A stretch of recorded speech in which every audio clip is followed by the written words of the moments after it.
Hi, my name is Joe. I will be reading chapter 45 of the page Holes by Sachar.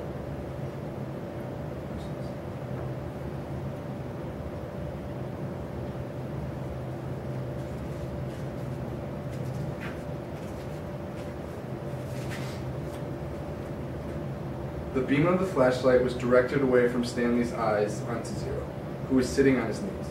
The suitcase was on his lap. Mr. Pendanski was holding the flashlight. Mr. Sir stood next to him with a gun drawn and pointing in the same direction. Mr. Sir was barefoot, bare-chested, and wearing only his pajama bottoms. The warden moved towards Zero. She was also in her bed wearing bedclothes, wearing an extra-long t-shirt.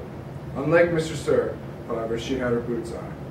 Mr. Pendanski was the only one fully dressed. Perhaps he had been on guard duty. Off in the distance, Stanley could see two more flashlights bobbing toward them in the darkness. He felt hopelessness in the hole. You boys arrived just in the nick of," the warden started to say. She stopped talking, and then she stopped walking. She slowly backed away. A lizard had crawled on top of the suitcase. Its big red eyes glowed in the gleam of the flashlight. Its mouth was open, and Stanley could see its white tongue moving in and out between its black teeth. Zero sat still as a statue. A second lizard crawled up and over the side of the suitcase and stopped less than an inch away from Zero's little finger. Stanley was afraid to look, and afraid not to.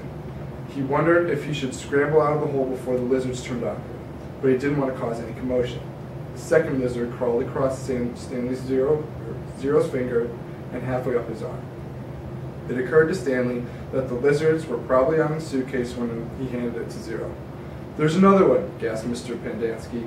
He shined the flashlight on the box of Frosted Flakes, which lay on his side beside Stanley's hole. A lizard was crawling out of it.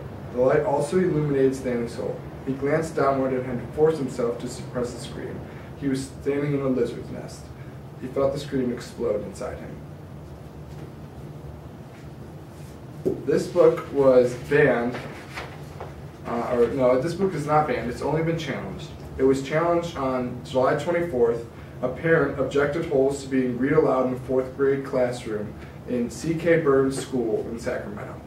The complaint had to do with the book's morality. The book was more violent than the movie, and the book was not quality literature. The second challenge is very similar to that. This one happened in March 2009.